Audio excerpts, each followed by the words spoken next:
was lost, but now I'm found. Was blind, but now I see. Was grace that told my heart to feel. My grace, my heart relieved.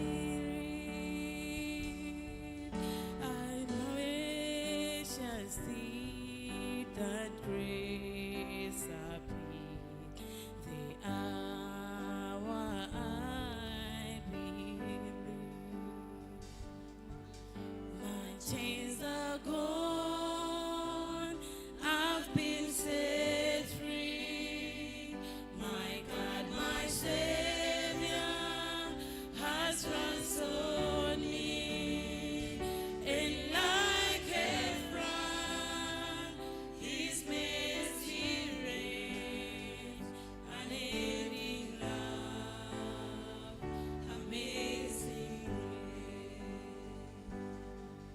The Lord has promised good to me. His word my hope secures. He will my shield and portion be, as long as life endures. My chains are gone, I've been set free. My God, my Savior has ransomed me. And like a flood, His mercy lays, unending love, amazing grace. My chains are gone, I've been set free. My God, my Savior has ransomed me. And like a flood, His mercy lays, unending love, amazing grace. The earth shall soon dissolve right soon. The sun forbid to shine, but God who called me below will be forever mine. Will be forever mine. Thank you.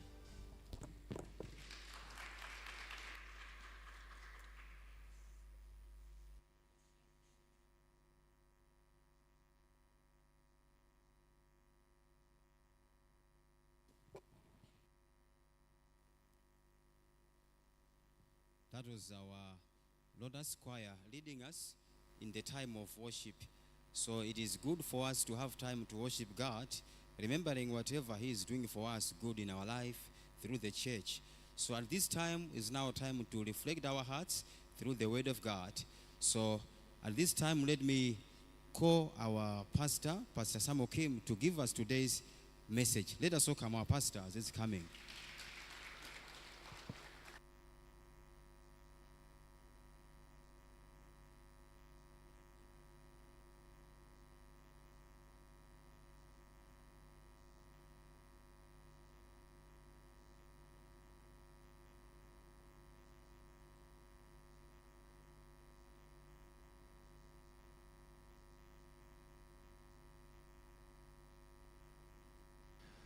Good morning, everyone. Mabwino nonse. Yes, it's time to share the Word of God. Nthawi soti tigawane mawu a Mulungu. Let us first read one passage from the Bible. Ndi tiwerenge nkhani imodzi yochokera m'Bible. 2 Kings chapter 5, To Mafumu chapter 5, from verse 1 through 14. kuyambira verse yake ya 1 kulekeza 14. 2 Kings chapter 5, from verse 1 2 to Mafumu 14. chapter 5 kuyambira verse yake 1 kulekeza 14. If you found it, we'd like to read. Ngati mwapeza tiyamba kuwerenga. Now Naaman, commander of the army of king of Syria, was a great and honorable man in the eyes of his master, because by him the Lord had given victory to Syria. He was also a mighty man of valor, but a leper. Ndipo Naamani kazembe wa khamu la nkhondo la mfumu ya Aramu anali munthu oveka pamaso pa mbuye ake ndi waulemu, popeza mwa iye Yehova adapulumutsa Aaramu, ndiyenso ngwazi koma wakhate. And the Syrians had gone out on raids and had brought back captive a young girl from the land of Israel. She waited on Naaman's wife. Ndipo Aaramu adatuluka magulu nabwera nalo ndende buthu lochokera ku dziko la Israeli natumikira mkazi wa Naamani iyeyu. Then she said to her mistress, "If only my master were with the prophet who is in Samaria, for he would heal him of his leprosy." Nati uyu kwa mbuye ake, wamkazi, mbuye wanga akadakhala kwa mneneri ali Samariya, akadanchiritsa khate lake. And Naaman went in and told his master, saying, "Thus and thus said the girl who is from the land of Israel." Ndipo analowa wina nawuza mbuye wake, nati, buthulo lofuma ku dziko la Israeli lanena zakuti. Then the king of Syria said, "Go now, and I will send a letter to the king of Israel."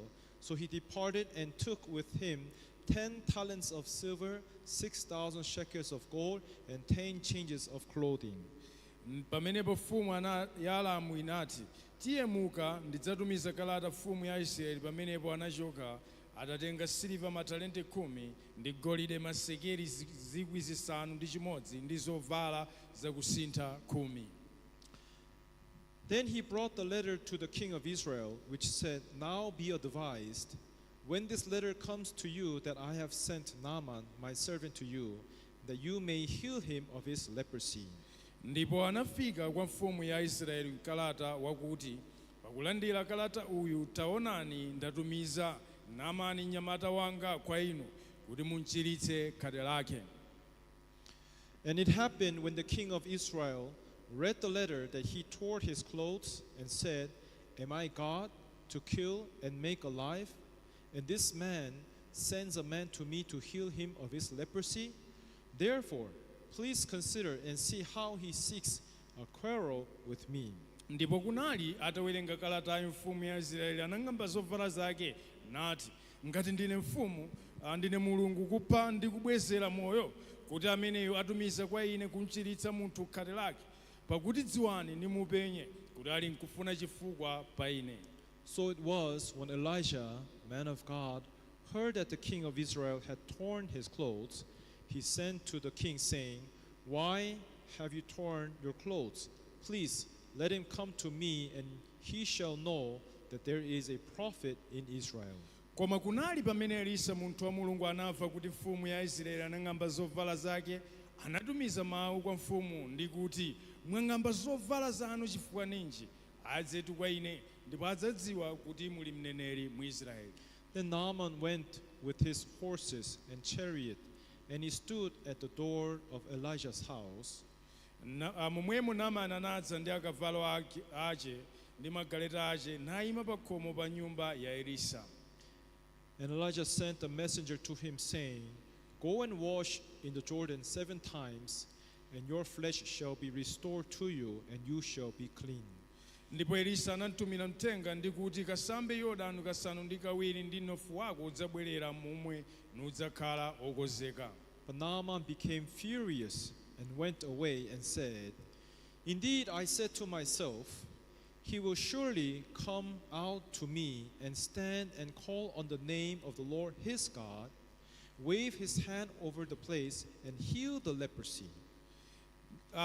Koma Naamani anapsa mtima nachoka nati, taonani, ndinati mtima mwanga kutuluka adzatulukira nadzayima ndi kuyitana dzina la Yehova mulungu wake ndi kuweyula pa dzanja lake pa pamalopo ndi kuchiritsa wakhateyo.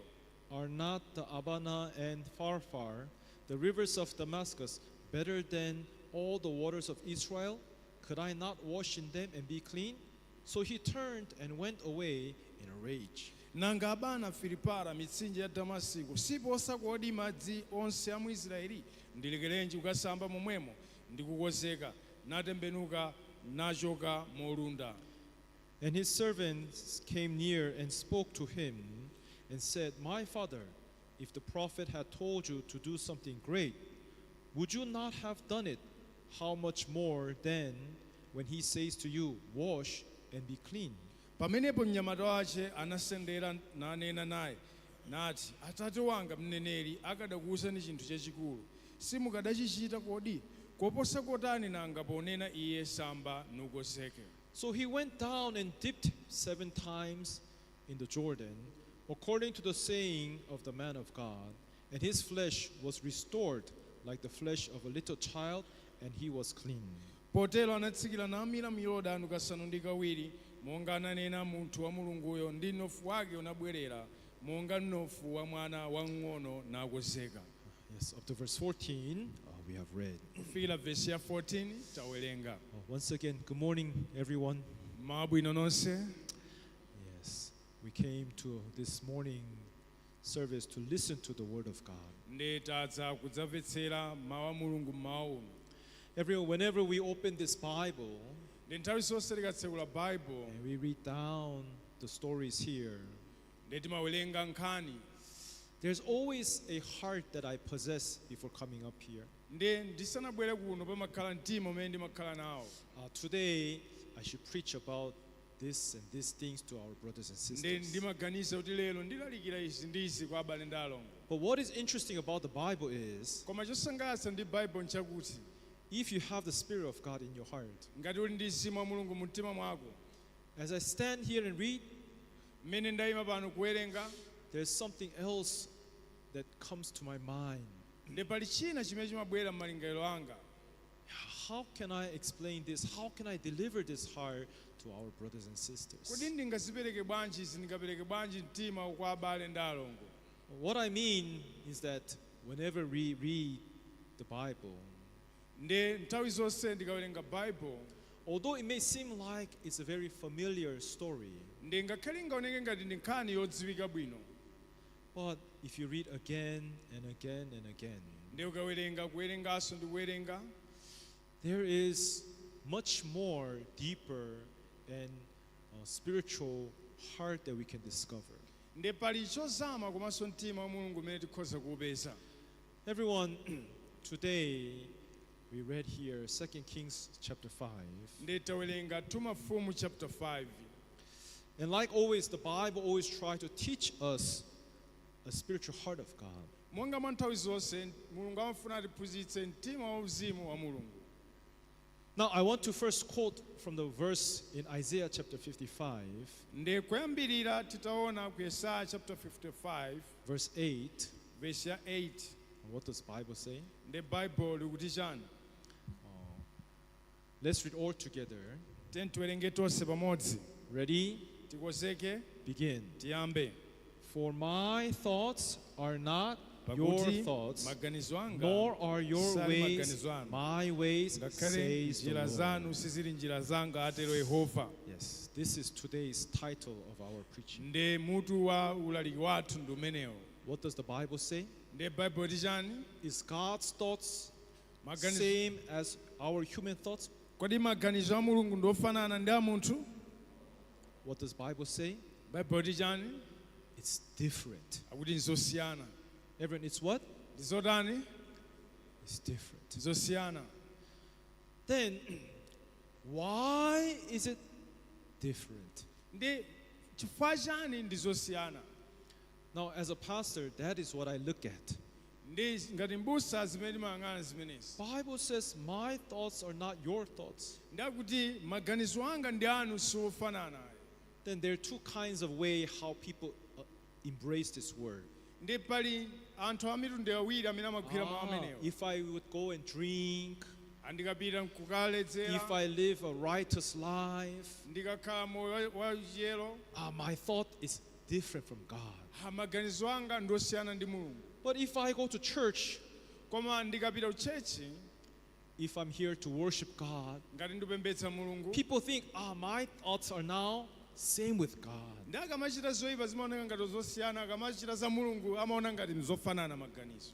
That's how most people think and judge to themselves. ndi mmene anthu ambiri amadziweruzira amaganizira. But let me tell you something. Everyone. ndi ndikuwuzeni china chake Sorry to say, pepani kamba ichi although you are seated there, ngakhale mwakhala pansi pamenepo in your hands you have the Bible, mdzanja mwanu mwanyamula baibulo and you have just praised God. We have prayed this morning before God. ndi tamwimbira mulungu tapembedza And mulungu we are with a mawu. humble heart with the Bible open before us, ndi mtima wadzichepetsa tatsekula baibulo waiting to hear the message of God. kudikira kumva uthenga wa mulungu.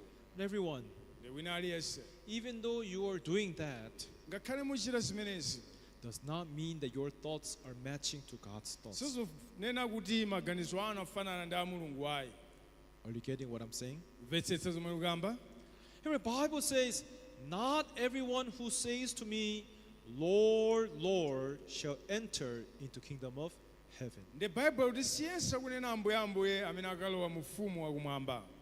In other words, although we call upon the name of God, ndi mwanjira ina ngakhale tiyitana dzina la although mulungu, we are here this morning ngakhale tili pano mmawa uno to share the word, to appreciate this service before God, ndi kugawana mawu komanso kuona mmene service ikuyendera pamaso pa mulungu, if you do not understand the clear heart of God, ngati sitingamvetsetse mtima wachindunji wa if you do mulungu, not understand the spiritual heart of God, ngati sitingamvetsetse mtima wauzimu wa mulungu, meaning that even though you're seated there, kutanthauza ngakhale takhala pansi pamenepo our hearts are different from God's. mitima yathu ndiyosiyana. Then, if our hearts are different, ngati mitima yathu ndiyosiyana, then this is not a true service. ndi kuti imene si service It's yoona, not a true worship. si kupembedza koona. So instead of just outwardly having a practice, ndi mwalo mwati mwakuthupi chabe kungokhala machitidwe, just outwardly praising, kungoyimba chabe mwakunja chabe, we need to think about the Word of God, whether our hearts are matching to the heart of God or not. ndi tiyenera tiganizisa mtima wa mulungu kuti mitima yathu ikufanana ndi mtima wa mulungu kapena ayi. Do you understand? Tumvetsetsa, Do you understand, everyone? tumvetsetsa. There are people who are already, I'm in the house of God. I feel so comfortable, and you start to doze already. ndi pali anthu ena akuti andili nyumba ya mulungu ndikumva bwino nkuyamba kugona kale. Dozing also is not a heart of God. ndi kugona konso si mtima wa mulungu. So those who doze, you have to attend again service after service again. ndi iwo amene akugona tikuyenera tiyambirenso kachikena. Anyways, everyone, ndi wina aliyense let us understand from this Bible ndi timvetsetse kuchokera m'Bible. why service is not a service. ndi chifukwa service si service. Why our prayer is not a prayer. chifukwa chani pemphero lathu si pemphero. Do you really want to worship God? kodi mufuna kupembedzadi Do you mulungu? really want to serve the Lord? kodi mufuna kutumikiradi mulungu? Then everyone, before we do so, ndi tisanachite zimenezi, we need to understand the Bible a little bit better. ndi tiyenera timvetsetse baibulo pang'ono. Now, everyone, in this story that we have read, ndi nkhani imene tawerenga, it's a very familiar story. ndi nkhani yodziwika.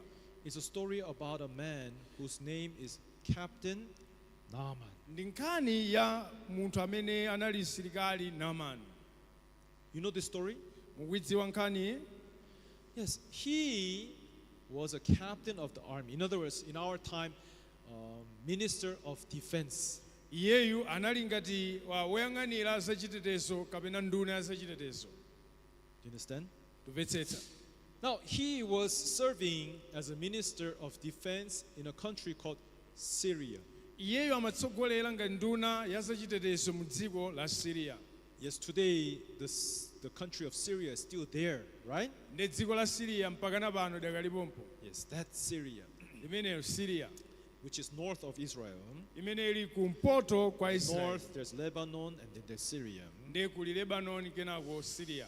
But in Syria, those days, they fought with Israel, ndi ku Syria nthawi imeneyo amamenyana ndi Israeli. and Syria won the war. ndi Syriayo idapambana nkhondo. and Israel was kind of like under the exile of Syria. ndi aisraeli anali ku kapolo pansi pa siriya And this Captain Naaman is the one who was the forefront, who went out to fight and defeat, brought victory to Syrians. ndi kanzembe ameneyi ndi amene amatsogolera nkhondo imeneyi nkupambana. Bible says that he was very mighty man, respected, honorable. ndakuti iyeyu anali munthu oveka komanso waulemu kwambiri. But koma always you have to listen until the end. But ndi nthawi zonse mumvetsere mpakana kumapeto. no matter koma how great achievements he has achieved, kaya zinthu zamphamvu zotani zimene anakwanitsa moyo mwake. Bible says he was what? Bible kuti anali wachani? He was a Anali ndi cha? leper. Anali ndi khate. Do you understand? Tumvetsetsa? He was what? Anali ndi chani? Leper. Ndi khate. What is this showing? What is this teaching us? Ndi zifukwa ziliphunzitsa chani? Everyone, no matter how much outwardly you look honorable, respected, good person you might be, Ndi kaya kunja mukuoneka aulemu no wolemekezeka. matter how much you worship God, love God, and praise God, Kaya mupembedza Mulungu kumkonda, kumkweza. but in your heart, if you have sin inside your heart, Koma mu mtima mwanu ngati muli ndi tchimo, that's nothing. ndi kuti zilibe kanthu. Just like Bible says, but he was a leper. Ndi monga uyunso ngwazi yotchuka koma Likewise, wakhate. no matter what you have done to God, Ndi momwemo kaya mwapanga chani how kwa much you Mulungu, loved him, kaya mwamkonda motani, how much you praised him, kaya mwamuimbira how much motani, you worship God, kaya mwampembedza motani, but koma he was a sinner. anali wochimwa. Then later on, when you stand before the judgment of God, Ndi mukakayima pa chiweruzo cha Mulungu, where does this person go? munthu amene akapita kuti? Is he allowed to enter into heaven? Akalowa kumwamba, But he was a sinner. koma anali ochimwa. Then he will be cast out Ndi akaponyedwa to go to hell. ku Gehena.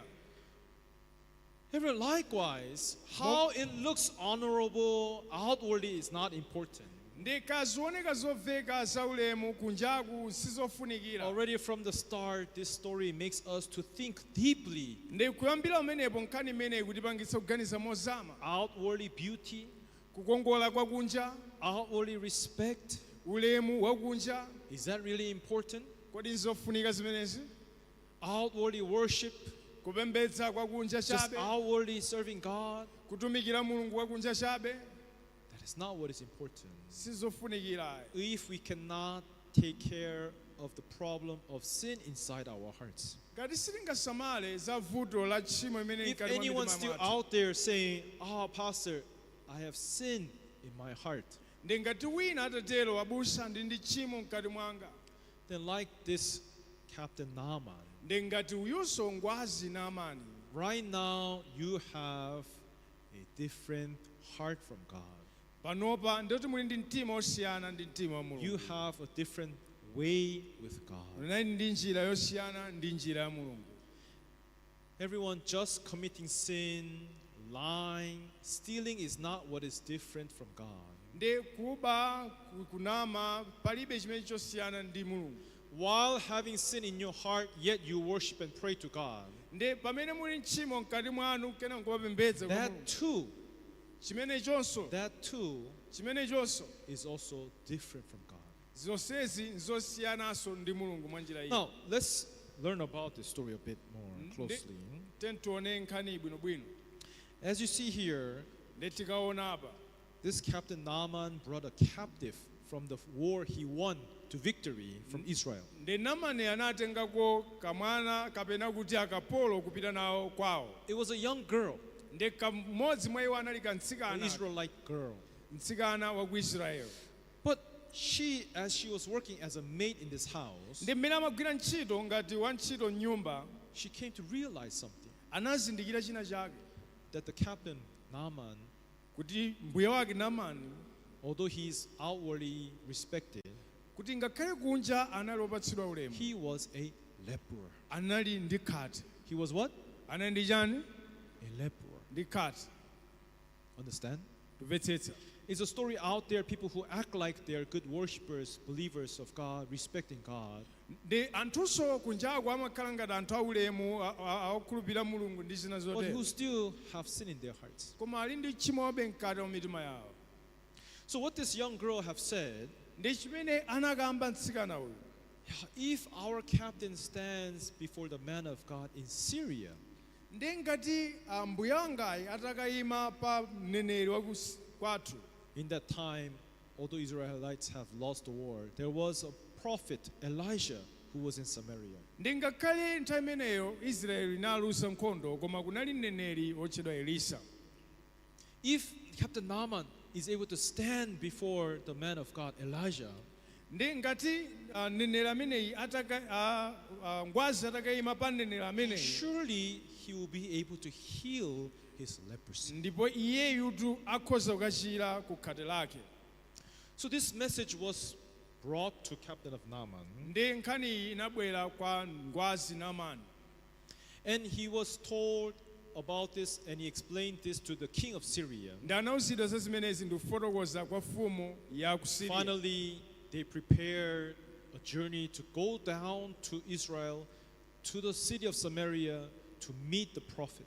ndi anapanga ulendo kupita ku Samariya kukakumana ndi mneneri.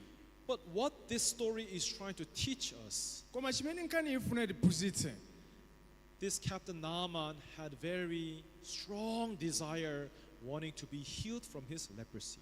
ngwazi imeneyi Naamani anali ndi chikhumbokhumbo chachikulu kufuna kuchiritsidwa ku khate He limeneli. really wanted to be free from this disease, iyeyutu adafunadi kuchiritsidwa ku nthenda imeneyi. this very hideous disease which kills people.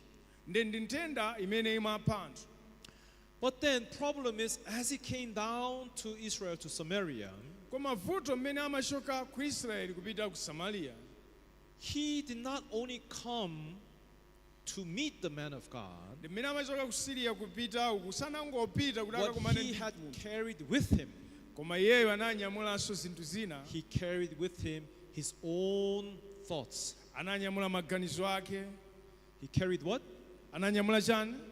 His own thoughts. Maganizo ake. He carried with him his own judgments. Ananyamulanso chiweruzo chake. Are you getting what I'm saying? Mumvetsetsa zomwe ndikukamba.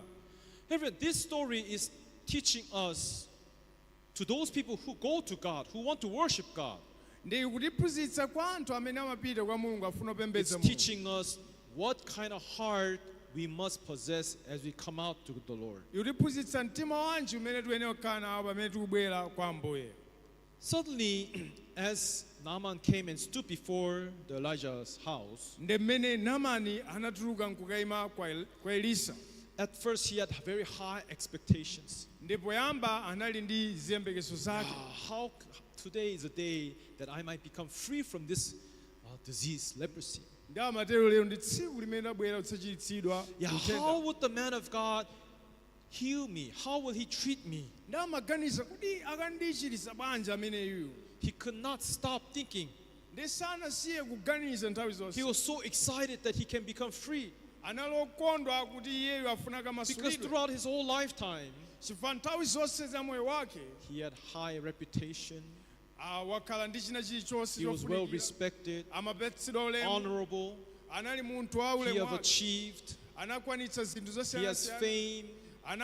Anatchukanso. He has wealth. Anali mchumaso. Everything he has. Chilichonse chimene anali nacho. But only one thing that is blocking him from true happiness was leprosy. Ndi chinthu chimodzi chimene chimamulepheretsa kukhala wokondwa inali khate. That's why he was very excited and he started to imagine to himself, Ndifa yakana lokondwa anayamba kuganiza m'mutu mwake. how will the man of God heal me?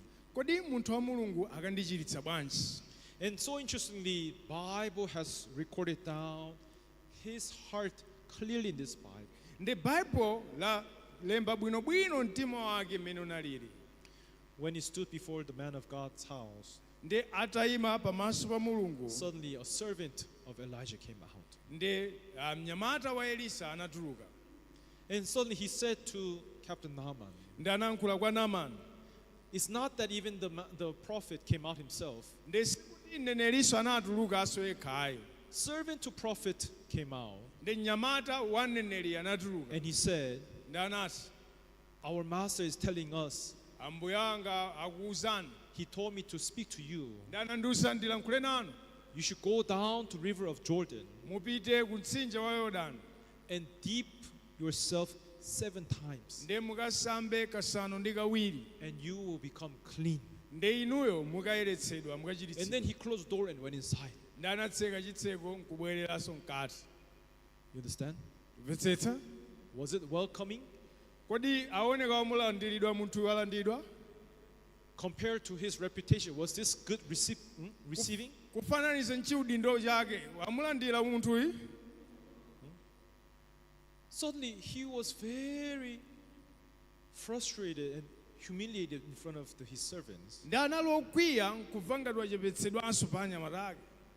And he came all the way with all these precious treasures, gold, silver, ndi wabwera njira yonseyi ndi chuma golide ndi silva and he wanted to present this to the man of God for treating him, for healing him. ndi afuna apereke izi kwa munthu wa mulungu chifukwa cha kumuchiza.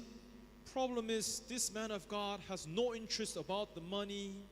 ndi munthu wa mulungu alibenso chidwi ngakhale ndi za He has ndalama, no interest about silver, gold. alibenso chidwi za siliva ndi golide. He just sent one message through his servant wangotumiza uthenga umodzi kwa saying, mtumiki, go down and wash 7 times and be healed. ungomuza pita ukasambe kasanu kawiri wachiritsidwa umenewo. And you can go your way. ukozopita basi kazipitani.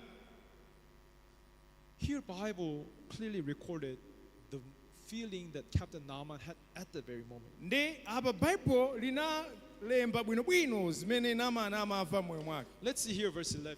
Tentione verse ya 11. 2 Kings chapter 5 verse 11. Tuma from chapter 5 verse ya 11. What does it say here? ikuti chani?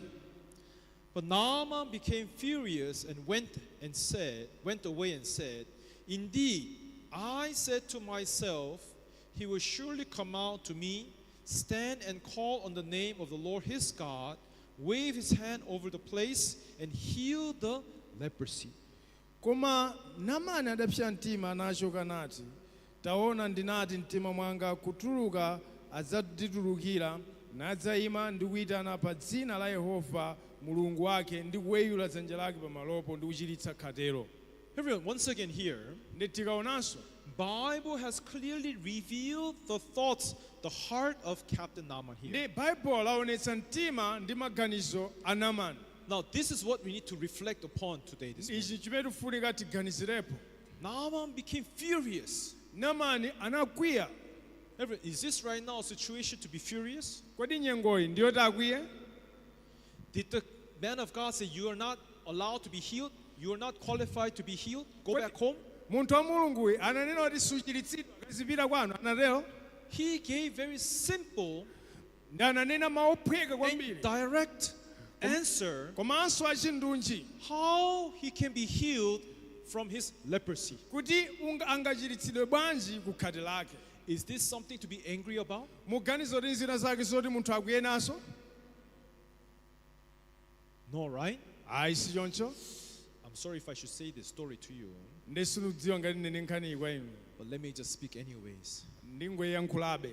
We have one pastor in our church. tindibusa mmodzi mpingo mwathu, I will not say who it is. sinatchule dzina atu. This pastor had a disease, ndi mbusayi anali ndi nthenda, a disease where he could die from this disease. ndi nthenda inayoti akadamwalira. One day the doctor said, ndi tsiku lina dokota ananena what you should do, chomwe uchite. in the old days in countryside, there is a toilets, but not flush toilets. You know what I mean? Like where you dig the ground, where, matoilet okumbacha timakumbacha matoilet. you know what I mean, right? mukwadziwa matoilet amene achete. There, put a tree, log inside the toilet. ndi ukayiponyemo chikuni mu toilet imene Let that yokumba. tree soak in the dung water. ndi mtengowo ukamwerere mazoyipa za mu toilet. After a few days, take the log out. ndi ikakamwerera zoyipa za mmene mukachitulutsemo. With that log, cut it and make tea, brew tea out of the log. Make tea, like brew a tea. ndi kachidutsa kamene kaka ukakamutoilet ukakadule ukapange tii oti usikama And mmene. drink it. nde usika mwati wakeyo Even think of, oh, it's dirty. Oh. ine kuganiza yayo zoyipa isi. What do you think this pastor did? Nde muganiza mkulu anatani. It's a true story. It's one of our pastors in Korea in our mission. Nde ndi nkhani yoona busa mmodzi ku Korea anapanga zimenezi. He did exactly what doctor said. Ndanachita mwachintunji ukanyika nkukatere nkukama monga ananene. Everyone, people, even if you have to drink Ndengakhale ufunika umwe dirty things, zinthu zoyipa zonunkha. only if I can be healed. Nekungoganiza kuti bora ngati ndiyishire. Wouldn't people do that? Kodi simungachite zimenezi? Yeah, they'll do it. Mukhozochita. Right now, Ndero lino this river is not even Dong River, sorry to say. nde mtsinjewu sikuti ndi mtsinje wa ndowe wa zoyipa ayi. Man of God said to go down to the river of Jordan and dip 7 times and be healed. Ndakumuwuza upite ku mtsinje wa Yorodani ukasambemo ka 7 kenako kachiritsidwa. But was Naaman happy to hear that? Muganiza Naamani analokondwa kufa zimenezi. He became furious. Nde anakwiya He kwambiri. became angry. Anakwiya kwambiri. Although man of God clearly, precisely told him how he can become healed, Ndengakhale munthu wa Mulungu anamuwuza mwachindunji mmene he became angachiritsidwire. angry. Analokwiya. Why? Chifukwa chani? That's what we want to know. Why was he angry? Pamenepa mpamene dziyo chifukwa chani analokwiya. Reason why he was angry, Chifukwa chimene analokwira. because it's different from what he had thought. Chifukwa zinayi zosiyana ndi maganizo amene anali Because the nawo. way, the instruction was different from what he had expected. Chifukwa njira yake komanso malangizo ake analosiyana ndi zimene Although the man anayembekezera. of God taught him how he can be healed, Ngakhale munthu wa Mulungu anamphunzitsa mmene angachiritsidwire. because he does not like the way, Chifukwa iyeyu sanayikonde njirayi. he's refusing. Akukana. What was his way then? Ndi njira yake inali yotani na. Everyone, look carefully. What was his way? Ndi muyang'ane mosamalitsa njira yake inali Let's see yotani. again here, verse 11. Tione verse 11. Naaman became furious and went away and said, Naamani anakwiya anachoka nanena. Indeed, I said to myself. Taonani ndinati mu mtima mwanga. And then from here, it says here, he will surely come out to me. Adzatulukira kwa ine. Stand and call the name of the Lord his God. Nadzayitana pa dzina la Yehova Mulungu Wave wake. his hands over the place, Ndikuweyula dzanja lake pa and he will malopo. heal the leprosy. Ndikundichiritsa khatero. Can you kind of imagine this? Tango maganizo mwanu mukuziganiza eti? Ah, Captain Naaman, Kapteni Naamani. we are so grateful to receive you. Captain. Tilokondwa kulandirani inuyo. Please come in this way. Bwerani chapafupi yandikirani. Now we're going to pray unto the Lord your God. Nde tipemphera To kwa our Mulungu God. wathu wamphamvu zonse. Kneel down, Nde gwadani pansi apa. and I'll pray over you. Nde ndikupemphererani. Son Elijah, he put out his hands. Nde nkukweza manja wake mwamba. Our Heavenly Father, Atate wakumwamba. God of this creation and the Mulungu wa universe, chilengedwe ichi. we call upon your name Tuyitana pa on dzina this lanu. day for your powers Pa to be dzina ili manifested in ndi this mphamvu man. zanu mudzionetsere mwa mphamvu. Lord God, may your mighty power Mulungu wa mphamvu push out this evil disease. kankani tuluka We mphamvu pray in yoyipa. the mighty name of Jesus. Tupemphera mu dzina la Yesu. Sorry, those days there was no Jesus. So in the mighty name of God, Mu dzina la mphamvu la Mulungu. go out disease. Tuluka out. Why are you laughing? Museka basi. Looks familiar? Zochuka. Everyone, what is the problem? Ndevuto ndi yani. This is a story that has happened nearly 3,000 years ago. Ndi nkhani imene inachitika zaka 3,000 zapitazo. Because until Jesus' time, it was about 2,000 years ago. Chifukwa kufikira nthawi ya Yesu zaka zama 2000 chakuti. So this is around the time of the king's era. So it's about 1,000 years before Jesus' Ndi time. nthawi ya mafumu iyi ndoti zaka 3,000 zapitazo. About 700 to 1,000 years' time. Ndekuti nthawi imeneyi inayi zaka 700 Even in those days, Ngakhale nthawi imeneyo people who had religion. anthu amakhalanso momaganizo Where do you think that this idea came from? ndi muganizo kuti fundo imene iyi imatulukira kuti. And today, in our present time, Ndi nthawi yathu lero lino churches are doing the same thing. machechiso apanga zomweso. religious churches, machechi achipembedzo chabe not spiritual church, religious osati church, auzimu koma achipembedzo chabe striking his hands over the place, ndi kuweyula dzanja lawo pamalopo right? sichoncho Waving before God. ndi kukweza manja kwa ambuye Something that you see sometimes. zina zake zimene mmaziona nthawi zina inu. So in Naaman's heart, he had this vision. He will probably do like this. ndi mtima mwa Naamani anali ndi masomphenya adzachita izizi But why he became furious? koma chifukwa chani anakwiya Because he did not guide him to be healed? chifukwa sanatsogolere kuti akachiritsidwe No, it's not that. ayi sichoncho The way how he's being healed is not the way how he wants to be healed. ndi njira imene iye amafuna atachiritsidwa si njira imene Elisa akumuwuza achiritsidwe. Same thing in our time today. chomwecho m'mitima yathu lero lino nthawi There yathu. is a way how God wants to save us from our sins. pali njira imene mulungu afuna atipulumutse ku machimo athu But do you know what is the problem? koma mudziwa vuto ndi chani People have your own ways. anthu ali ndi njira zawo Problem is you don't like God's ways. ndi inuyo simukonda njira ya mulungu You have a fixed mind about worship and service to God. ndi muli nkakhazikitsidwe m'mitima mwanu kapembedzedwe ka So when mulungu you come into this church, ndi mukabwera ku chechi like how many churches do, ndi monga machechi ambiri amachitira you want to feel something. mafuna muve china You want to chake see something. mafuna muone china chake People want to say, I have seen the light. anthu amafuna adaona kuwala I have seen the warmth come inside. atamva kutenthedwa You want the kachifundisi pastor to entertain you funny things and knock you down. funa abusa achite Strike his hands zokusangalatsa over you ndi nosenu and pray to God. apempherani kwa mulungu Everyone, that has become fixed in the minds of people who worship God today. zimene zakhazikika m'malingaliro a anthu amene amapembedza mulungu lero lino Problem is, because of that, ndi vuto chifukwa cha zimenezi we are not able to meet with the true worship and service with God. sitikwanitsa kumana ndi kupembedza koona ndi service yeniyeni ya kwa mulungu Do you understand? Do tumvetsetsa you understand? tumvetsetsa So I thought about this a little bit. Now let's go a little bit deeper. ndi tione mozama kuchoka pamene Why do you think that Naaman had this kind of imaginations? ndi mugezi chifukwa chani Naamani amaganiza chonchi I checked.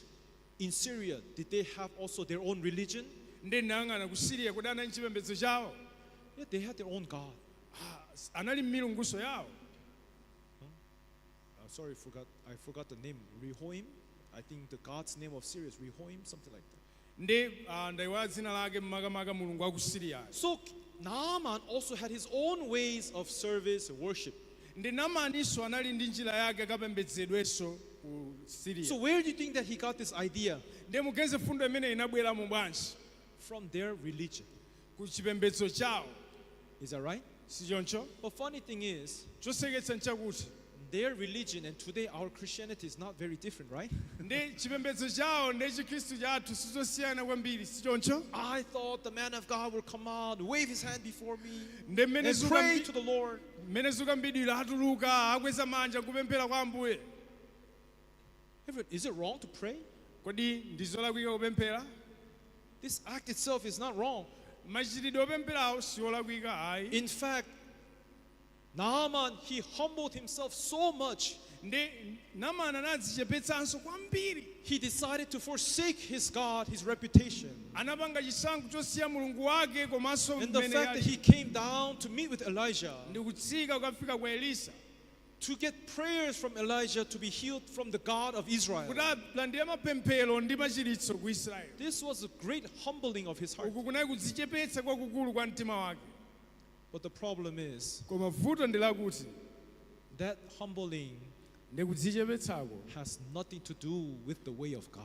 sikunali kofanana ndi njira ya mulungu That wanting of prayer, ndi kufunafuna mapempheroko that him standing before him, waving his hand over his ndi head, kuyima nkumakweza manja ake this has nothing to do with God wanting to save Naaman. ndi sizinali ndi kanthu paka chipulumutso chake cha This is Naamani. strictly what Captain Naaman thought for himself. ndi ichi chimene chinamvuta Naamani kudziganizira yekha Yeah, what I'm trying to tell you is that ndi chimene ndikufuna ndikuwuzeni we all have our own thoughts how you can become saved from God. tonsefe tili maganizo athu amene timaganizira kuti We all have tikapulumutsidwe our own imaginations and our own judgments how you want to be blessed by ndi God. tili nkaganizidwe kanthu kamenenso ziweruzo mmene tingapulumutsidwire But ndi everyone, if God's way is different from your ways, koma ngati njira ya mulungu ndi yosiyana ku njira what would zanu you do?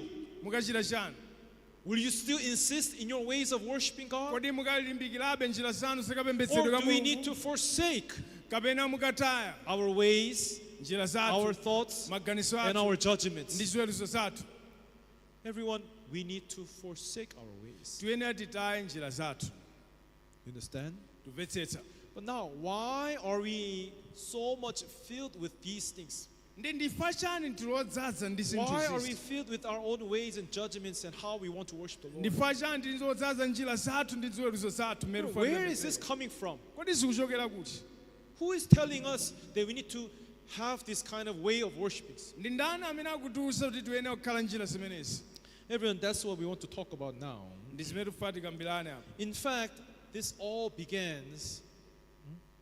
begun ndi izi in zinayambika Genesis chapter 3.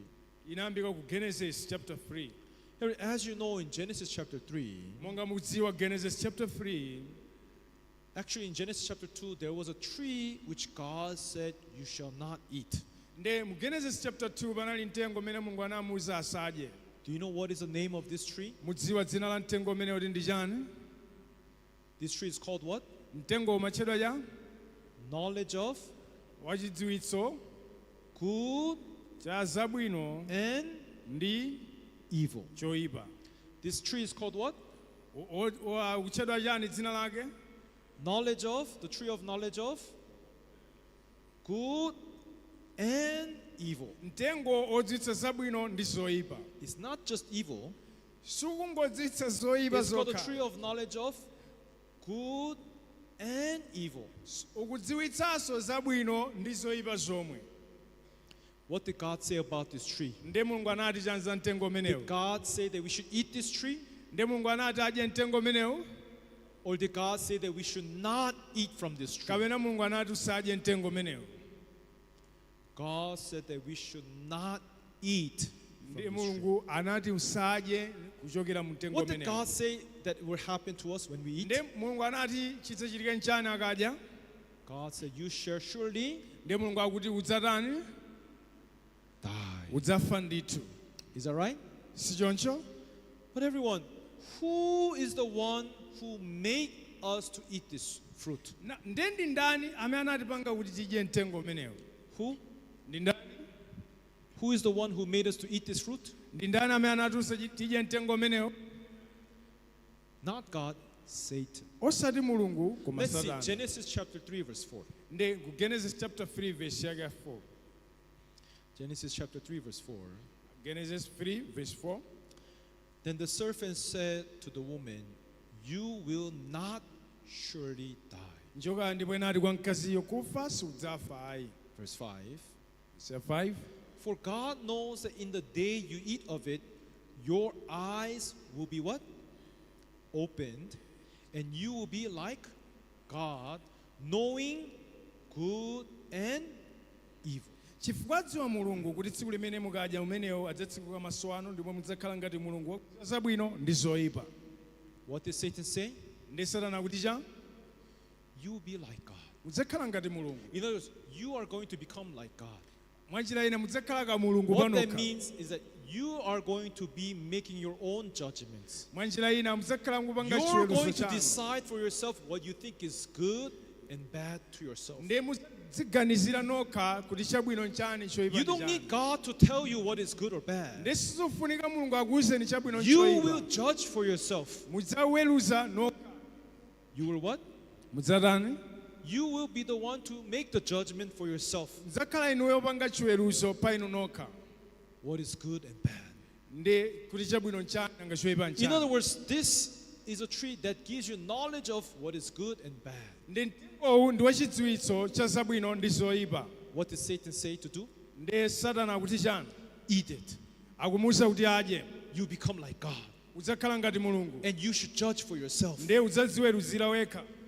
You make your own judgment, what you think is good, what is bad. You make the judgment. You don't have to ask God. ndiye uzidzadziweruzira wekha chabwino nchani sudzafunsanso mulungu ayiswa. That is the reason why Satan made Adam and Eve eat this. ndi chifukwa chimene anampanga Adamu ndi Hava kudya. Do you understand? Tumvetsetsa. Do you understand, everyone? Tumvetsetsa wina aliyense.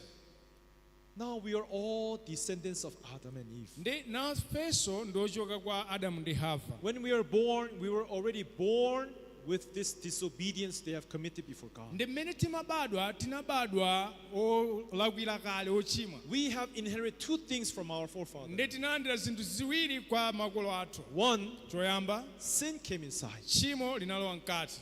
Is that right? si choncho? For by one man, pakuchimwa kwa munthu mmodzi sin has entered into the ndi world. uchimo unalowa mdziko lapansi. Number two, Number 2, what we have gained from our forefathers ndi chimene tinapeza kwa makolo athu nchani? is knowledge of what? ndi chidziwitso cha Good and zabwino evil. ndi zoyipa. Do you understand? Tumvetsetsa. We have gained what? tinalandira chidziwitso chanji? Knowledge of chidziwitso good and cha zabwino ndi so zoyipa. inside every one of you, ndi mkati mwa wina aliyense wa ife you have your own judgments about what is good and evil. aliyense ali mchidziwitso cha zabwino ndi zoyipa. Now let's hear Genesis chapter 3 verse 22. tione Genesis 3 verse 22.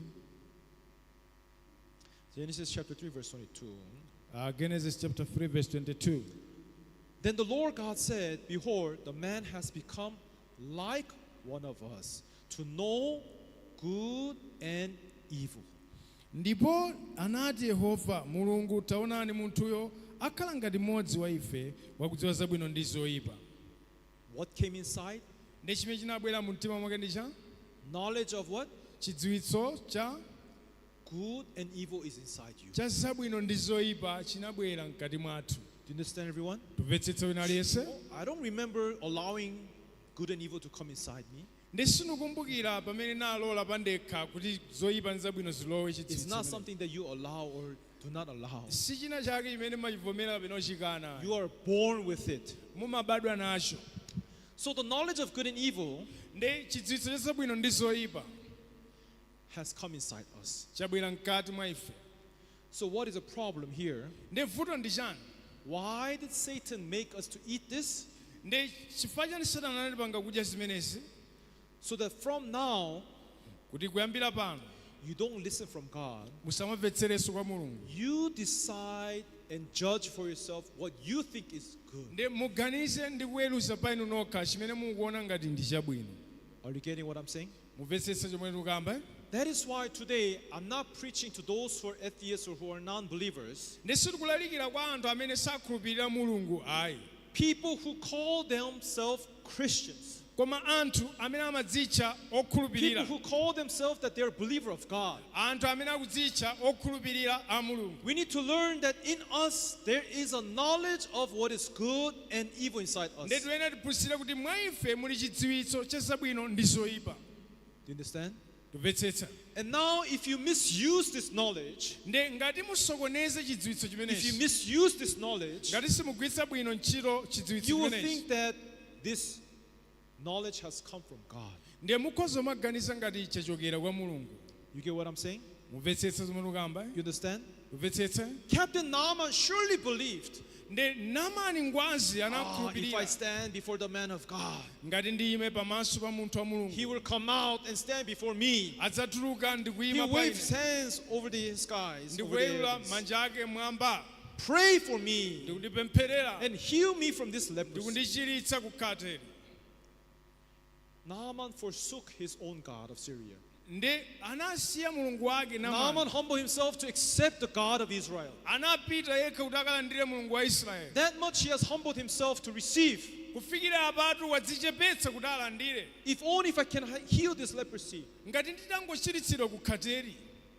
But what he did not forsake, koma chimene sanataye his own way of healing. njira yake yamachiritsidwa. In other words, today there are so many people who go to church. ndi lero lino pala anthu ochuluka amene amapita church They worship God, They Amapembedza pray Mulungu. to God. Amapemphera kwa Mulungu. They ask for forgiveness for sin. Amapempha chikhululuko cha machimo. But the problem is, Koma vuto ndi lakuti have you ever truly met the way of salvation according to God? kodi mwakumanadi ndi njira yachipulumutso malingana ndi Mulungu? Many people say like this: Anthu ambiri amayankhula chonchi. if I confess to God, I'll be saved. Ngati nditalapa kwa Mulungu Many people ndichiritsidwa. say like that. Anthu If I amatero. repent to God, I'll be saved. Ngati nditalapa kwa Mulungu ndichiritsidwa. Some people say, if I confess my sins, pray for forgiveness. Ngati nditalapa machimo anga kupemphera chikhululuko. Other people say like this: if I keep the 10 commandments. Ena amati ngati ndisunga malamulo 10. Where is all this knowledge coming from? Nde zidziwitso zimene zizuchokera kuti. And problem is, you're not restricting them. Nde kutanthauza kuti sitili mpolekezera You're kapena not restricting these thoughts. sitikuletsa malingalirowa. You're embracing them.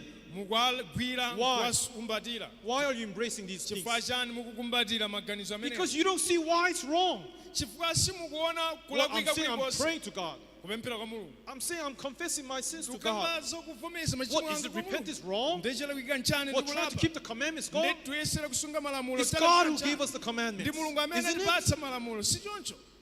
People do not restrict them from believing in these ways. Anthu amangokhulupirira osadziletsa Although it's not the way of God, ngakhale si njira ya Mulungu. people do not know how to interpret. Anthu sadziwanso kutanthauzira So kwake. they're just embracing. Amangolandira Everybody has their own ways of righteousness wina and judgment. aliyense ali njira yake yachipulumutso. When you stand before God, Nde mukayima pamaso pa Mulungu. what would you do if your way of salvation is different from way of God? Nde mukachite chani ngati njira yanu yachipulumutso ndiyosiyana ndi ya Mulungu? What would you do if God says that your way is not the right way of salvation? Ngati njira yanu ndiyosiyana ndi Mulungu, Mulungu akutero mungachite God, I've chani? been going to church from the day I was born. Nde ndakhandupira chechi yoyambira tsiku limene I loved you, I worshipped you. ndimakukondani makupembedzani. But when you stand before the judgment of God, if God says, no, your way is wrong, Ngati uyima pamaso pa Mulungu, Mulungu nena kuti ayi njira yako ndiyolakwika. what can you do? Nde ukachite chani? That means you have been rejected. Kutanthauza kuti wakanidwa. That means God cannot receive you. Kutanthauza Mulungu That means sangakulandire. you have to fall to hell. Nde kuti uyenera kupita ku Gahena.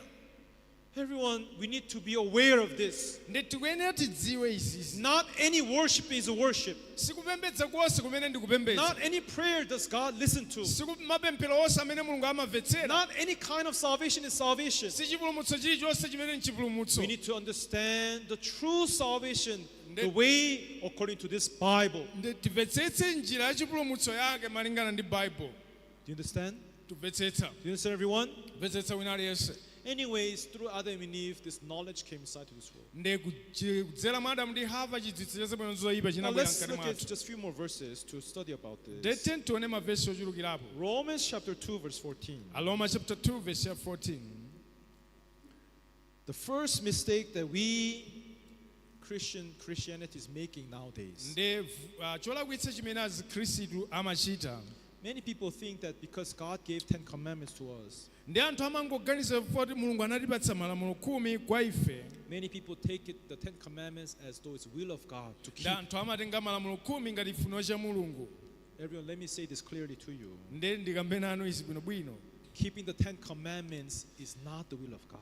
Kusunga malamulo 10 si chifuniro cha In Mulungu. fact, various verses in the Bible tells us that we cannot keep the 10 commandments. Nde mavesi ochuluka m'Baibulo atsimikiza kuti sitingasunge malamulo. Bible says that there's no flesh who will be justified by the deeds of the law. Nde Bible kuti palibe munthu amene adzalungamitsidwa ndi ntchito But za why lamulo. is it that people are still insisting Koma chifukwa chani anthu amatsimikizabe? inside you? Mkati mwanu What do you have? muli ndi chani? You have knowledge of what? Muli ndi chidziwitso cha chani? Good and evil. Cha zabwino ndi zoyipa. We call that your human nature. Ndi chimenecho timachitcha chibadwidwe cha munthu. Now let's see here, Romans chapter 2, verse 14. Tione Aroma chapter 2 verse Let's 14. read all together. Tiwerenge tonse pamodzi. Ready? Tikozeke. Begin. Tiyambe.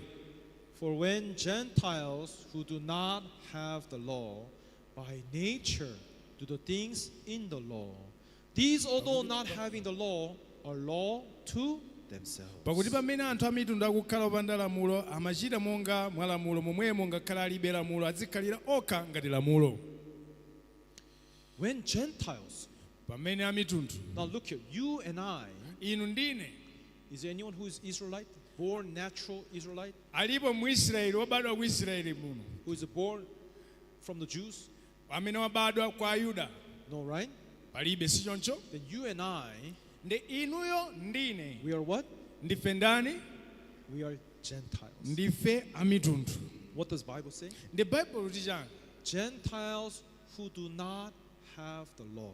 akuti amitundu amene analibe lamulo Now, according to the Bible, ndi malingana ndi baibulo God gave the 10 commandments to Israelites. ndi mulungu anapereka malamulo 10 kwa israeli God never granted these 10 commandments to the whole world. mulungu sanapereke malamulo onsewa ku dziko lonse It's a ayi. law for Israel. ndi lamulo la ana a israeli No, Pastor, God gave it to us. We need to keep the 10 commandments. abusa mulungu anapereka kwa ife tiwene atisunge That's what I've learned from church. That's what I heard from the pastor. zimene ndaphunzira chechi kwa abusa zimenezi Sorry to say, pepano kuwuzanichi wrong. zolakwika According to Bible, law was never given to Malawians. malingana ndi baibulo lamulo sinapekedwe kwa malawi Where did this teaching and doctrine come from? ndi chiphunzitso chichokera kuti Is it from God? chichokera kwa mulungu Is it from the Bible? kapena baibulo Where do you think this started? ndi zambira kuti Your nature. chibadwidwe chathu Bible says nature. baibulo kuti chibadwidwe chathu Your what? ndi chani Nature. chibadwidwe chathu What nature? chibadwidwe chiti Knowledge of chidziwitso good and cha zabwino evil. ndi zoyipa Herod, who then made us to obtain this knowledge of good and evil? ndi ndani amene anatipanga kuti tikhale mchidziwitso cha zabwino ndi Did zoyipa God say it's good to have this knowledge? kodi mulungu ananena kuti zabwino kukhala mchidziwitso chimenechi Who made us to obtain this knowledge of good and evil? ndi anatipanga kuti tikhale nacho ndi ndani Satan. satana So then, who is the one guiding us to believe that we should keep the 10 commandments? ndi ndani amene akutitsogolera kuti tikhulupirire kuti tikuyenera kusunga malamulo 10 Huh? ndi ndani Who? ndi ndani Satan. satana Now, those people who are not spiritual enough to discern, to distinguish whether this is a teachings from God or whether this is teachings from knowledge of men, ndi anthu amene sakusiyanitsa kuti nza kwa mulungu kapena za satana you'll be confused. musokonezeka Everyone, the most important thing is ndi chofunika kwambiri why salvation is become difficult. chifukwa chani chipulumutso chikukhala chovuta Everybody has their own judgment about how they want to be saved. wina aliyense ali mchiweruzo chake cha mmene afuna apulumutsidwire What Elijah said to Captain Naaman, go down and wash 7 times and be healed, was very simple and direct. ndi chimene elisha akukamba kwa namani chine chophweka kangosamba kuchiritsidwe But basi what this Bible is showing us, koma baibulo luti chani when Captain Naaman is filled with his own righteous ways, ndi namani podzala ndi njira zake zachilungamo those simple words of Elijah does not come inside his heart. mawu ophweka chabe a elisha sanalowe mu mtima mwake Instead, he became furious and ndi angry. kenako anakwiya ndi kulunda Why? chifukwa chani Just because it's different from what he has expected. chifukwa choti zangosiyana ndi zimene amayembekezera basi. Everyone, sorry to say, I am not here to please you.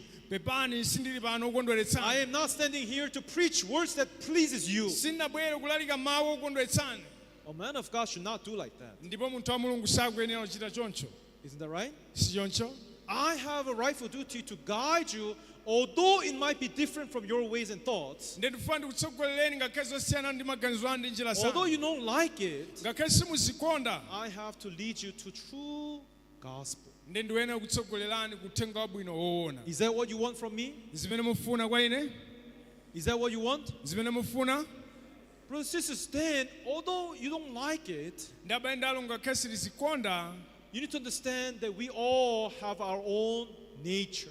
ndi timvetsetse tonse tili mchibadwire You chathu all have your own knowledge of what is good and evil. tili mchidziwitso cha zabwino ndi zoyipa But what I'm saying is that if you follow that, ndi ndikuti ngati mutsatira zimenezo you will not meet the true righteousness of God. simukakumana ndi chilungamo chenicheni cha So you have to mulungu be very careful. ndi mukuyenera kusamalitsa kwambiri You might say, I've been worshiping God for many years. nde mukhoza nena ndakhala ndikupembedza You mulungu might zaka say that zambiri. I love God. Mukhoza madani I praise you, I worshipped you. ndimakupembedzani ndimakukondani. But everyone, you must know, even your nature tells you that you should worship God. nde ngakhale chibadwidwe chanu chimakuwuzani kuti Even your mukonde nature tells you that you should not commit sin. ngakhale chibadwidwe chanu chimakuwuzani kuti musachite Even your tchimo. nature of man tells you that you should keep the nde commandments. chibadwidwenso chimakuwuzaninso musunge malamulo. But you know what? Koma mudziwa chani? God never gave that 10 commandments to you. nde mulungu sanapereke malamulo kwa inuyo Because it's not the way of salvation. chifukwa si njira ya Once chipulumutso. again, God never gave that 10 commandments to save us from our sins. nde mulungu sanapereke malamulo 10 kuti atipulumutse ku machimo athu. The Bible is very clear. nde baibulo lachinduchi God gave us the 10 commandments to realize our sins. nde mulungu anatipatsa malamulo 10 kuti tizindikire machimo athu Whenever we try to keep the 10 commandments, mmene tiyesera kusunga and malamulo when we 10 do fail, nde tikalephera. God wanted us to realize how weak and lacking people we nde mulungu are. atipanga tizindikire ndife olephera ndi ofoka motani. That was the purpose of the law. nde cholingatu cha lamulo basi. But more important thing is, koma chofunika kwambiri it was for Israel. malamulowo anali a Israeli. We are Gentiles. ife ndi amitundu. Did God give the law to Malawians? kodi mulungu anapereka malamulo kwa ifeyo? But why does churches, nde nchifukwa chani why does mipingo? preachers, Chifukwa chani olalikira? pastors are insisting for their members to keep the 10 commandments? amatsimikizabe kuti asunge malamulo? Ever, do you know that there's more than just 10 laws in the Bible? mumadziwa zoti malamulo si 10 okhaso? There are a total of 613 laws and commandments in the Bible. onse ndi 613 And malamulo. why this law is given to Israelites nde nchifukwa chani malamulo anapekedwa kwa Israeli? only, chokhacho it's because out of them, 26 laws can only be fulfilled, kept, while you dwell in the land of Israel. nde malamulo 26 pa 613 paja akozosungidwa pokhapokhapo So kukhala ku Israeli those, so konko. those who insist that we should keep the 10 commandments, nde ngati mufuna mumasunga malamulo, sorry to disappoint you, pepani kukhumudwitsani. you just by the fact that you live in Malawi, chokhacho oti mukhala ku Malawi inuyo you have today broken 26 laws ndoti already. mwaphwanya kale malamulo 26. And do you know what is more fearful? nde mukudziwa choopsa kwambiri nchani? As you try to keep the whole commandments, nde mmene muyesera kusunga malamulo onse, Bible gave us one condition. nde mulungu atipatsanso chinthu If you chimodzi. break chimene- one of them, limodzi mwa ilo you're guilty of what? ukaphwanya limodzi waphwanya ngati? You'll be guilty of all the commandments. ukangophwanya limodzi waphwanya malamulo Even onse. just today, you have broken 26 laws. nde mwaphwanya kale 26 pokhala ku Malawi. Do you have a chance? muli ndi mwayi tsono? Do you have a chance muli ndi mwayi to find salvation kuti mupeze chipulumutso in keeping the 10 commandments? mwakusunga malamulo 10? Do you have a chance? muli ndi mwayi? Then why are preachers still insisting? ndi chifukwa chanu olalika amatsimikizirabe? Are they preaching from the Spirit of God? kodi akulalikira kuchokera mu mzimu wa Or mulungu are they preaching from nature of man? kapena mu chibadwidwe cha munthu? Where are they preaching from? akulalikira kuti kuchokera kuti? From nature of ku chibadwidwe man. cha munthu. What is the nature of man? ndi chibadwidwe cha munthu nchani? The knowledge of chidziwitso good and cha zabwino evil. ndi zoyipa. Who gave you that knowledge of good and evil? anapereka chidziwitso zabwino zoyipa ndani? God gave to you. mulungu anakupatsani inuyo. So that's why we need to be focused here. ndi tiyenera kukhala ndi We need to chidwi, be awake. tiyenera kudzuka. That's why I'm saying not any worship is worshiping of God. ndi chifukwa chake Not kuti any prayer is a prayer to God. sikupembedza konse kulambira konse ndikupemphera konse ndi kwa Even mulungu. Captain Naaman, what's wrong with his ideas and ndi thoughts? fundo ya Naamani alakwika chani? What is it wrong to expect the man of God to come out and pray for him? kodi nzolakwika kuyembekeza mtumiki wa mulungu bwera nkumpempherera? But while he's holding to these ways, ndi chifukwa chani akugwira njira yake, his rightful ways, njira yake yolondola, this is leading him to reject the true word of God. ndi njira yake yolondola imutsogolera kukanidwa ndi Everyone, mulungu. because you are filled with your own worshipings and your own ways of serving God, ndi mwadzala ndi njira zanu mavaiva anu kuti mupulumutsidwe ndi is mulungu. that not blocking the true word of God to enter into your heart? ndi simaona mulungu wotalowe mtima mwanu ayi. That all those years of going to church, ndi zaka zonse makhalapiro all church, those service and prayers that you have done to God, mapembedzo onse amene mwapanga kwa mulungu, sorry to say, pepani kamba izi. but this is the biggest barrier which is blocking you to meet the true word of God. ichi ndicho tchinga chimene chopangitsani musakumane ndi mawu a mulungu. And let's look at one more word. ndete ntone mawu amodzi 1 Corinthians chapter 2, verse 14. 1 Korinto chapter 2 verse ya 14. 14 1 Corinthians chapter 2, verse 14. nde 1 Korinto chapter 2 verse ya 14 But the natural man does not receive the things of the Spirit of God. koma munthu wachibadwidwe salandira za mzimu wa mulungu. What does the Bible say? Ndikuti chani baibulo? The natural man, munthu wachibadwidwe cha the mzimu, nature of man, munthu chibadwidwe chathu does receive or does not. kodi amalandira kapena salandira? What does the Bible say? ikuti chani? Does not receive the things of the Spirit of God. akuti salandira zinthu za mzimu wa mulungu. Why? Chifukwa chani? Why? Chifukwa For chani? they are foolishness to him. pakuti aziyesa zopusa. Everyone, it sounds better that we do something, right? nde zimafika bwino tikachita china chake Like sichoncho, rituals, practice. kapena tikapanga mwambo wina You might wake, expect me to do some kind of rituals or practice here, nde inunso pena mayembekezera kupanga zina zake like what Naaman wanted. ngati zimene Naamani amafuna To wave his hands over the air and just kuweyula pray dzanja for him. lake mmwamba. Those are rituals and practices. nde ndi mwambo ndi zochitika So zimenezo. today, the churches are trying to create more rituals and practices ndi anthunso mipingo akuyika miyambo zimenezi m'machechi mwawo to look holistic. kuti aoneke ngati woyera. But you know what? mudziwa chani? Jesus never healed man waving his hands over the air. nde yesu sanachiritse munthu ndi machitidwe achonchi. Jesus never healed a man knocking him down. nde sanachiritse munthu mwa mapangidwe a anthu mmene timaonera. Jesus never healed a man waving his hand over the air and knocking people down. sanachiritse munthu monga mmene zimachitikira kukweza manja ndi zina zotero. He just speaks. anangolankhula mawu. Even when he met with the man in infirmity for 38 years, nde ngakhale amene anakumana ndi munthu odwala zaka he 38 just spoke. anangolankhula mawu. Arise, dzuka, take up your bed, nyamula phasa and yako, walk. yenda. What happened? chinachitika nchani? Was he healed or not? anachiritsidwa kapenayo?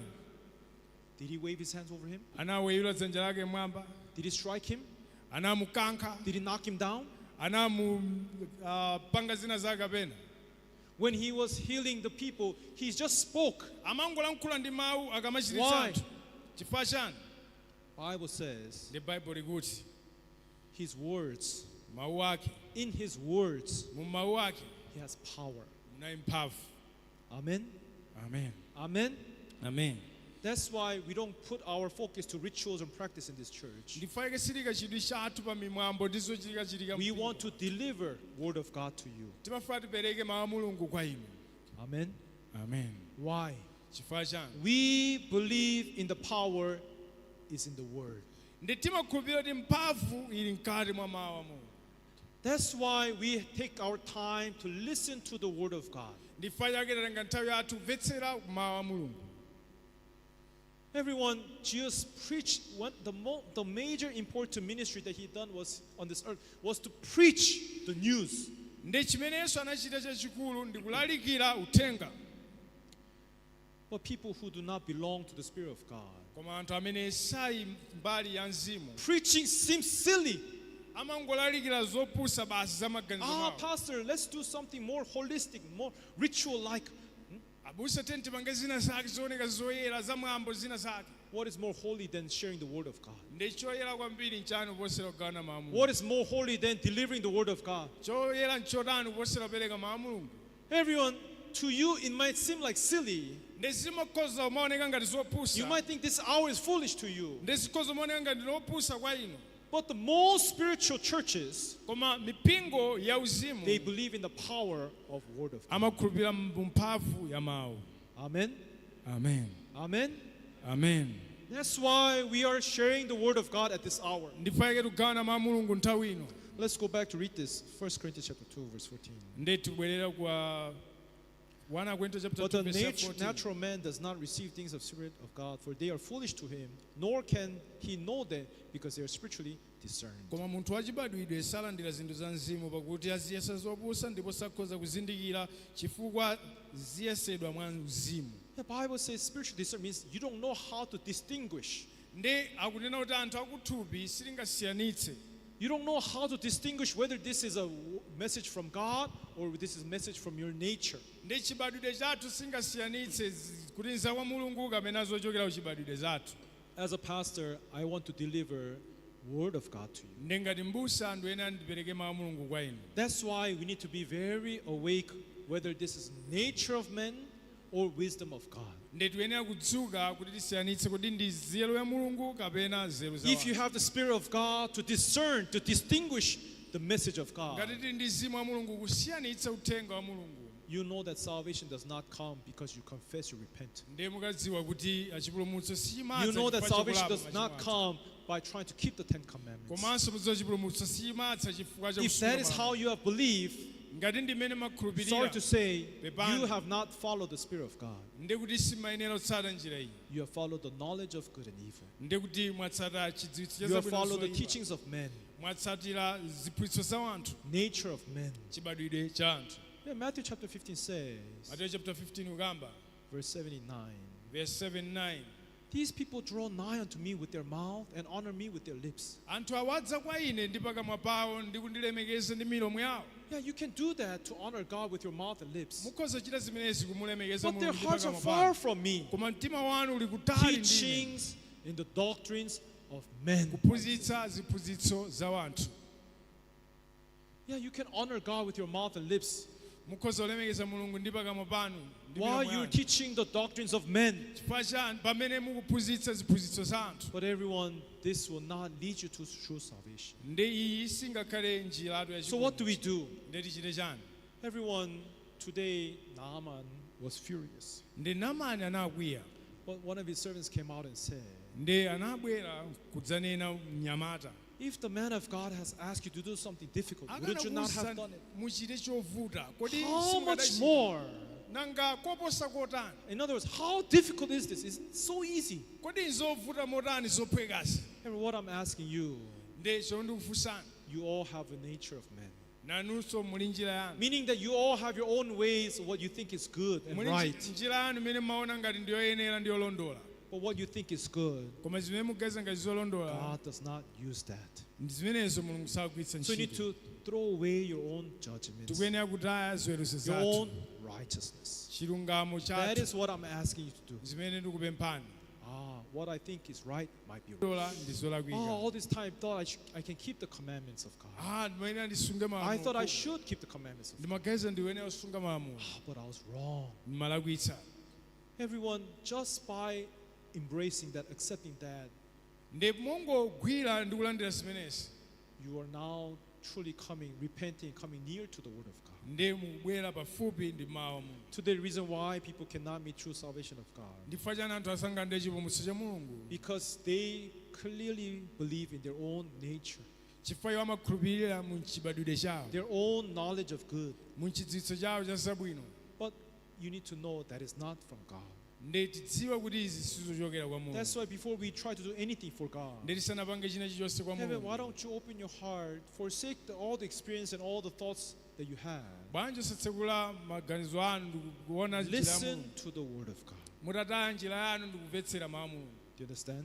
kumvetsetsa, Do you understand? kumvetsetsa. Then surely the Word of God will guide us to the right faith. ndi mawu a Mulungu adzatitsogolera ku chikhulupiriro choona. Everyone know that we have a nature that wants to do good. ndi tidziwe tili ndi chibadwidwe choti mafuna kuchita bwino, But remember, koma tikumbukire your thoughts maganizo athu are not my thoughts, si maganizo anga, atero Yehova, says the Lord. atero Yehova. Although you have prayed, ngakhale tapemphera, although you have worshiped God, till ngakhale now, tapembedza Mulungu, if you have not yet met the true righteousness of God, ngati simunalandire chilungamo choona cha Mulungu, have you not been using your own nature, kodi simunagwiritsa chibadwidwe chanu, then it's time to throw away nthawi imeneyi ndiyoti and titaye now find the truth in the Word of God. tipeze choonadi mawu a Mulungu, Then surely God's grace and blessings will be upon you. ndipo chisomo chake ndi chifundo chake You will zidzakhala come pa to understand how you can become free from sin from the Spirit of ife. God. ndi mudzamvetsetsa mmene mungachotsedwere ku tchimo ndi Surely kubwera you ku can mzimu wa have a Mulungu. true faith and true relationship with God. ndi mudzakhala ndi chikhulupiriro choona komanso ubale woona. Do you understand? kumvetsetsa. Today up to here, I'll preach. kufikira apa Through our tilalikira. church and the words that we preach will guide you one by one how to meet the true salvation of God. ndikukhulupirira kuti mawu a mulungu akutsogolerani chimodzi ndi chimodzi mmene mungayendere mmoyo Let us wauzimu. pray. Tiye tipemphere. Father God, thank you for giving us this time. zikomo kwambiri potipatsa Today we nthawi. have shared the word, the difference between nature of man and the righteousness of God. tagawana mawu kusiyana pakati pa chibadwidwe chathu ndi mawu anu. People are confused Anthu asokonekera because even in the nature, ngafa ngakhale mchibadwidwe we have the knowledge of good and what is evil. tili mchidziwitso cha zabwino ndi zoyipa. But Lord, if we use our nature, tikagwiritsa ntchito chibadwidwe chathu it will mislead us. ifetu tikhala tikunama. That's why, Lord, we need to forsake our own judgments. ndifaika tiyenera kutaya chiweruzo chathu What I thought was good, chimene mageza what ncholondola, I thought it was a way, chimene mageza ngati ndi njira, it's not a way of God. si njira yonse ya It's a mulungu, way of our human nature. ndi njira ya chibadwidwe chathu. Although Gentiles who do not have the law, Anthu a mitundu amene analibe lamulo people have bounded themselves under the law. koma anadzimangirira okha ndi lamulo. Lord, allow us to truly reflect on this word lolani tione mawu awa so that we can repent our hearts, kuti tikhoza kulapa mitima so we can yathu, come before the true word of God. kuti tikhoza kubwera kumawu a mulungu woona. We ask for you to guide us. tipempha mutitsogolere. Anyone out there who is still struggling, ndi pamene akuvutika ena may you give them the heart to discern what is the true way, apatse mtima kuti akhoza kuzindikira ndi and so kuona that choona, people can be led into true righteousness. kuti akhoza kutengedwa ku chilungamo choona. Thank you for giving us this time. zikomo potipatsa nthawi iyi. We put all these things into your hand. tasiya zonse m'manja We mwanu. prayed in the name of Jesus Christ. tapemphera m'dzina la Yesu Khristu. Amen. Amen. Thank you. zikomo kwambiri. Tamvetsera bwino iti? Ya so chimene abusa akamba kwakukulu kwambiri ndikunena kuti anthufe tinabadwa ndi vuto lina lake limene limatisokoneza. Kupatula kuti tinabadwa ochimwa, china chimene tinabadwa nacho ndi chani pacha? Maganizo athu, chidziwitso cha zabwino ndi zotani? Ndi zoyipa. Ndi chidziwitso cha zabwino ndi zoyipachi tinapeza kuti sichichokera kwa Mulungu, koma chichokera kwa ndani pacha? Kwa Satana. So ngakhale zimaoneka ngati tikuganiza bwino, komano timakhala kuti tisemphana ndi Mulungu. Ndi chifukwa chake Naamani ngakhale akumuwuza kuti kasambe kasanu kawiri, koma iye anali ndi njira yake. Njira anayitenga kuti yochokera ku chidziwitso cha zabwino ndi zotani? Ndi zoyipa. Koma njira imeneyo sinali njira ya Mulungu. Choseketsa nchakuti mmene Mulungu akumuwuza kuti Elisa amuwuza kasambe kasanu kawiri, akuvomera akukana? Akukana eti? Kutanthauza kuti ngakhale njira inali ya chipulumutso, koma maganizo athu amatilepheretsa kukakumana ndi chipulumutsocho pokhulupirira maganizo athu abwino. Chomaliza chimene abusa anakamba za malamulo 10. Ndi amati malamulo anapatsidwa kwa ndani pacha? Kwa Israeli, sanapatsidwe kwa ife. Ifeyo tikhoza mafanana ndi achina nkhumba aja, milamba ndi zina zotero. Chifukwa pamaso pa Israeli ifenso tili ngati zodetsedwa. Tumvetsetse? Nde sitingakwanitse kusunga chilamulo chifukwa ati malamulo 26 amasungidwira kuti komweko ku Israeli nde ife sidafikeko sidabadwireko tili kuno, kutanthauza kuti ndife anthu amene sitingakwanitse kusunga malamulo a Mulungu. Chofunika nchani? Titaye maganizo athu, titaye njira zathu, chifukwa mu chibadwidwe chathu sitingamkondweretse Mulungu. Njira yokhayo ndiyo kukhulupirira mu njira ya mawu a Mulungu. Amen.